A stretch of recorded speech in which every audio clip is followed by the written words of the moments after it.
Welcome to No Rares Required, episode 16, Izzet Not Spells.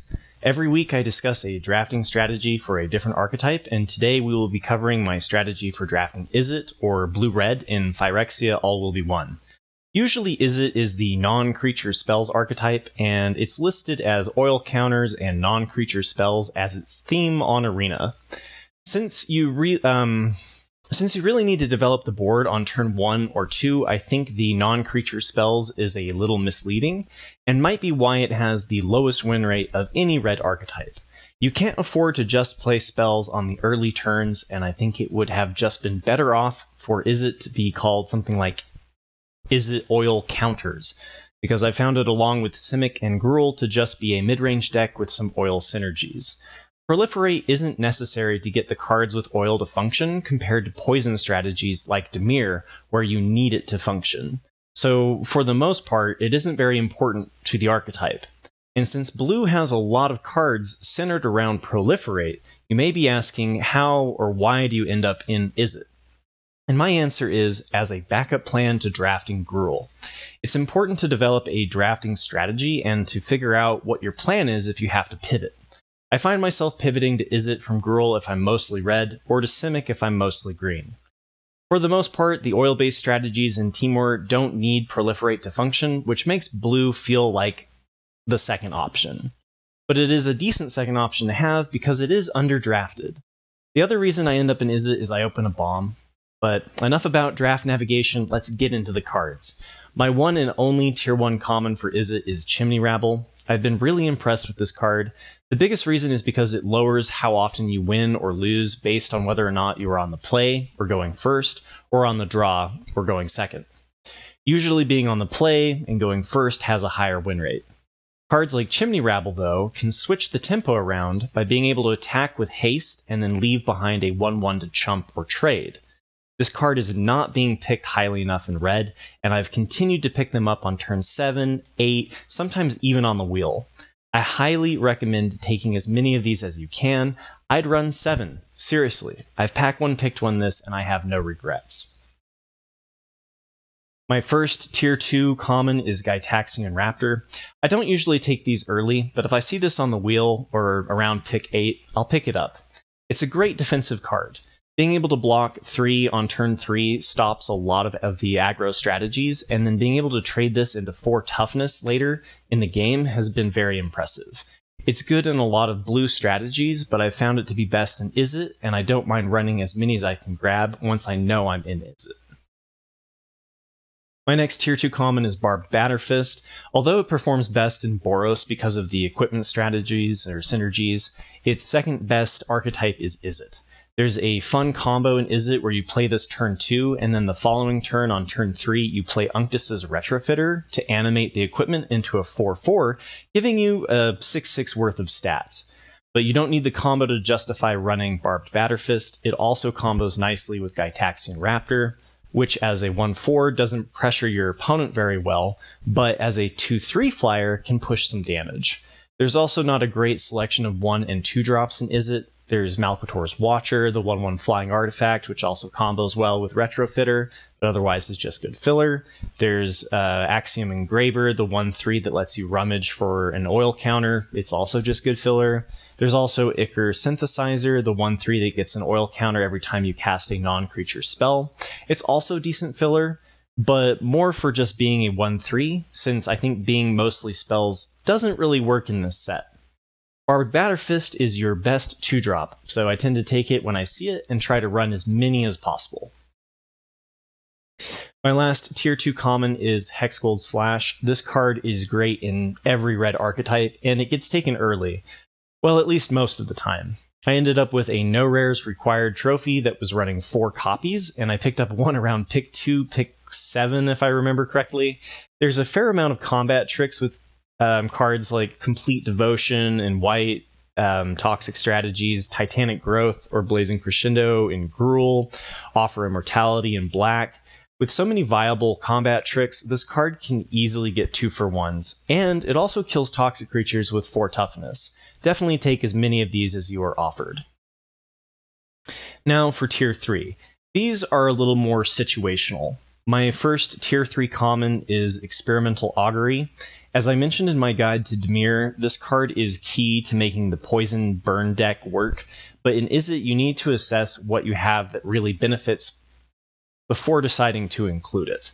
It's not just how many cards do you have that have oil counters, because for the most part they are self-reliant and don't need proliferate to function. The cards I look for are cards like Trawler Drake, or Urabrask's Forge, or a Planeswalker, something that really shines with more counters. It's still better than filler, but I don't want to just fill my deck with this card. It also goes late, so I try to pick them up around pick 8 or on the wheel. My second tier 3 common for Izzet is Furnace Strider. It, along with Chimney Rabble, go later than I think they should. In Gruul, I tend to pick up as many of these as I can, since I tend to run 17 plus mana sources if you include Rustvine Cultivators and Scrap Gorgers. Without access to the ramp in green, I pull the reins back a little bit and only run 1 or 2 in Izzet as my top end. My third tier 3 common is Volt Charge. Along with Gruul, you have enough oil synergy to benefit off of the proliferate. It might be surprising to say I only want to run 1 or 2 copies, but with such great removal options, I haven't found myself picking this highly. It certainly beats filler, and the fact it can burn 3 directly to the face is sometimes exactly what I need. My last tier 3 common is Surgical Skull Bomb. Similar to Azorius, this card is much better if you have Unctus's Retrofitter and are trying to hit the 7 1 or 2 cost artifacts. Outside of that combo, I've still found it useful to bounce something for tempo and draw a card, and I try to run 1 or 2. If you do find yourself with some of the spells matter cards like Ichor Synthesizer, Trawler Drake, or Vindictive Flamestoker, then you get some extra synergy. But once again, because I can't stress this enough, you need to develop the board, so don't fall into the non-creature spells trap. Now for the uncommons. My mythic level tier S uncommon is Cinderslash Ravager, and it says a lot about this archetype that the uncommon with the highest win rate on 17 lands is the Gruul Signpost. You want to splash this card in Izzet, and oddly enough, you might find that it is easier to cast at a discounted price in Izzet because of cards like Gitaxian Raptor on 3. Being able to curve into this on turn 4 won't happen every time, but when it does, it's game over. My first tier 1 uncommon for Izzet is Unctus's Retrofitter. It's a superstar mythic level uncommon in Azorius, but its second best archetype is Izzet. As I mentioned early, hitting this on red equipment can be so much pressure on turn 3 that it just wins you the game. I think you can more easily hit the 7 1 or 2 cost artifacts to make it really shine in Azorius, not to mention having access to Swooping Lookout at uncommon, but this is a reason to pick Malcator's Watcher, the 1/1 flying artifact, or Surgical Skull Bombs a little bit more highly. Even if you don't have these 7 low-cost artifacts, it works well enough as a 2/3 for 3 that sometimes just blows your opponent out of the water. Take as many of these as you can. Rebel Salvo was my first tier 1 uncommon for Gruul, and it is tier 1 in Boros 2. Guess what? It's tier 1 in Izzet as well. It's great in every red archetype. This is another reason why I take Barbed Batterfist highly, since it gets cheaper for each equipment that you have. It's instant speed, hits for 5, and can target planeswalkers. This is the best removal in red, and you should look to take as many as you can get. My first tier 2 uncommon for Izzet is Tamiyo's Immobilizer. It's great in Azorius because of artifact synergies, but I think there is an argument to be made that its best archetype is Izzet. This in combination with Churning Reservoir allows you to neutralize your opponent's biggest threat for the rest of the game. It has won me many games, and I have lost to it many times as well. In Izzet, I want as many of these as I can get. My next tier 2 common is Ribskiff. I know a lot of people are down on this card, but I really like it in Boros and Izzet. Basically, as long as you have Barbed Batterfist. Not only does Batterfist crew it as a 3/1, but it also allows you to manipulate your 2-power creatures into 3 so they can crew. I also like being able to switch to a more defensive ground game and win through the air. You don't have access to Basilica Shepherd like you do in Boros, but Gitaxian Raptors, Trawler Drakes, maybe a Dragonwing Glider, there tends to be enough pressure to finish off the game in the air in Izzet. And this card draws you a card when it enters the battlefield, so it helps transition into the late game and find more resources. I've been playing them and enjoying them, but I do think Batterfist is key to making it work. My last Tier 2 uncommon that I want as many as I can get is Atraxa's Skitterfang. I still stand behind my statement that this card is best in Simic, but it works wonders in many decks. Remember how I was saying sometimes you want to finish the game off in the air with flyers? Well, this card helps you do just that. For the price of one oil counter, it also can give you any ability that Atraxa has: Flying, Vigilance, Death Touch, and Lifelink. I have used all 4 options, and the versatility to adapt to the situation makes this card irreplaceable. I'm not alone in thinking this though, so take it early because they disappear quick. Now for the Tier 3 uncommons. Trawler Drake has been really hit and miss for me. If you have a lot of proliferate or ways like Free from Flesh or Churning Reservoir to put oil counters on it, it can absolutely dominate. This card outpaced a turn 3 Urabrask's Forge on the play in one of my drafts, for example. I do think it is a bit of a trap because I highly recommend not doing the spells matter thing that is usually Izzet's jam, but if you're going to attempt it anyway, this card is key. So basically, if you take Trawler Drake early and decide to do the Izzet thing early instead of pivoting from Gruul, then I value this card more. My first Tier 3 uncommon is Exuberant Fuseling.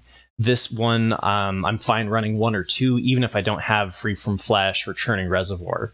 It usually plays as a 2-1 or a 3-1, and it pairs nicely with combat tricks like Blazing Crescendo, since your opponent will tend to chump block it with a 1-1, so you can get in for a fair bit of damage once or twice. Deck building in this set has been an interesting task because ultra-low curves tend to not have enough gas to finish the game, but you also need to develop the board early. I think this is also what makes the set feel very hit and miss, as well as difficult to splash, since it's very demanding on your mana base. What I'm getting at is run 1 and 2 drops, just don't make them your whole deck. My next Tier 3 uncommon is Hexgold Halberd. The reason this is Tier 3 is you don't have many big creatures that benefit from Trample like you do in Gruul, and you don't have equipment synergies like you do in Boros. It's still a great 2-drop and synergizes with Unctus's Retrofitter, like Barbed Batterfist, for the quasi 6/6 on turn 3 play. My next Tier 3 uncommon is Furnished Punisher. I think it is best in Rakdos, where you're aiming to trade with your opponent's resources and keep the board small, so you can get extra benefits from this having Menace. I think otherwise it's a decent 3-drop, better than filler in the other red archetypes. You can also manage to hit them for 2, which I've done twice in 50 events, if you are on the play and your opponent plays a Sphere land. Nothing crazy, but it is kind of exciting when it happens. Next up in Tier 3, we have Urabrask's Anointer. You should have a fair amount of oil synergies, comparable if not more than Gruul, to be able to hit for 1 or 2 when you play this. The biggest problem is that it costs 4 mana, and there are some good cards to choose from at that cost. I still find myself playing 1 or 2, and it's better than filler, but there will be games where you just play this as a 4/2 for 4, and it feels bad. Resistance Skywarden also performs well if you are mostly red. If you've been keeping track, you may have noticed that most of the cards I've suggested are red, so the double pip shouldn't be a problem. If for some reason you end up in Izzet as mostly blue, then don't play this card. Otherwise, include 1 or 2 as top end, as this card tends to go late for an uncommon. My last Tier 3 uncommon, and that is quite the list, 7 is a lot of Tier 3 uncommons, is Churning Reservoir. You really want something that benefits from the oil counter to justify playing this. And similarly to Experimental Augury, it's not just how many cards do you have that have oil counters, You want this if you are playing cards like Trawler Drake, Tamiyo's Immobilizer, Urabrask's Forge, or Planeswalkers. Or, now for the rares. As is tradition, I'm going to skip some rares, but mention what guide they'll be discussed in greater detail. Blue Sun's Twilight is definitely tier 1, but I like it the most in Simic because of ramp. Urabrask's Forge is tier 1 and does benefit off of oil proliferation. Originally, I had put Izzet as its best archetype, but I think it performs about the same in Izzet as it does in other red archetypes, which is very well. The Filigree Silex, on the other hand, is great with oil proliferation and a reason to lean into it. You do not need to get this to 10 oil counters, which is how I originally read it. You just need to get 10 oil counters on all of your permanents. And you know what starts with 3 oil counters? Gitaxian Raptor. You know what triggers off of non-creature spells and gets an oil counter? Ichor Synthesizer and Vindictive Flamestoker. I don't recommend the non-creature spell path, but if you pack one, pick one, Filigree Silex, it just might be worth doing. My next tier 1 rare is Kaido Dancing Shadow. Being able to return a creature that has run out of oil counters is a nice way to refresh it. You tend to have evasion with flyers too, so you can reliably trigger Kaido's loyalty ability twice in one turn. In my opinion, Kaido's second best archetype outside of Dimir is Izzet, and is also a reason to run more proliferate, like Experimental Augury, more highly.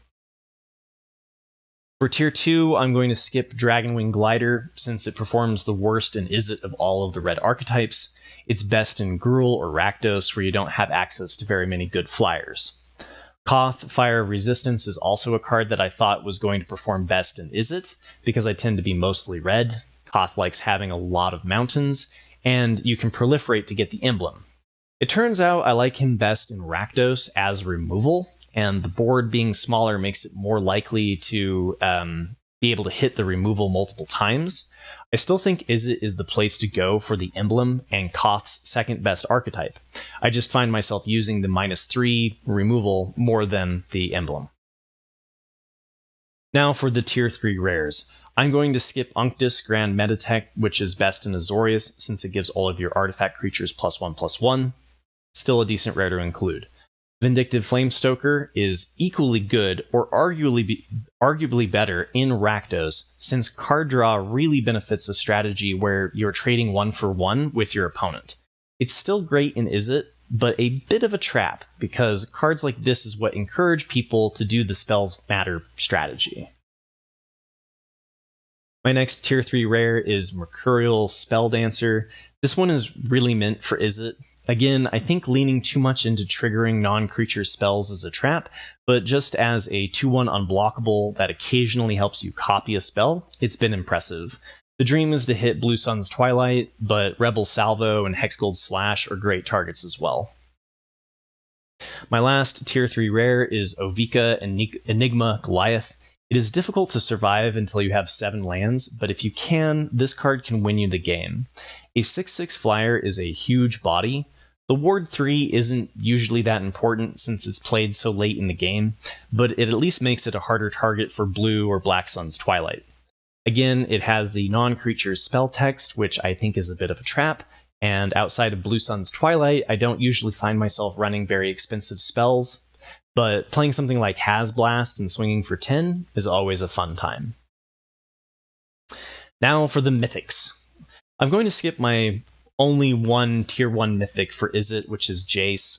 Jace is great in every blue archetype, and marginally better in Simic, but we've covered him enough.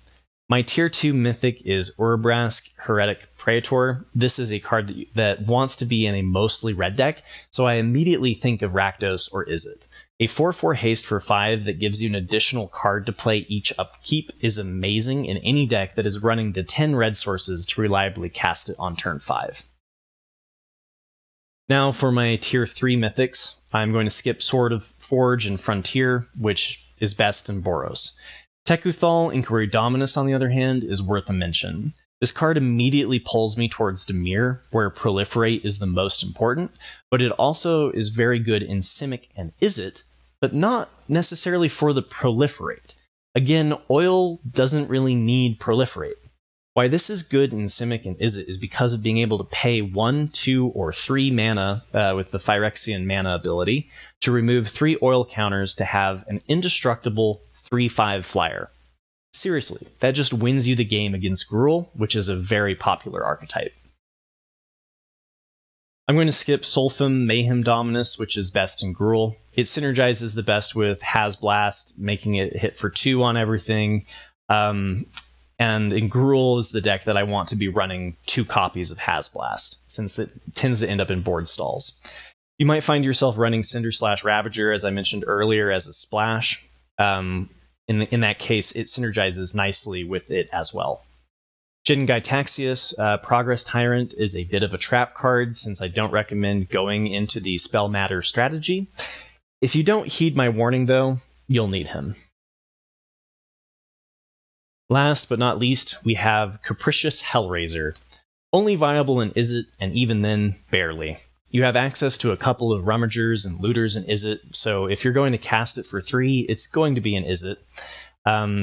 The dream is to cast this for 6 with only Rebel Salvo in your graveyard. Hard to achieve, but it can be done. Even then, it's a bit on the expensive side, and tap dancing with meme territory. So thank you for enjoying my simple guide to Izzet. I posted a full draft with Izzet earlier this month, along with my top 3 tips for hitting Mythic, if you want to see how I use this guide to grab trophies.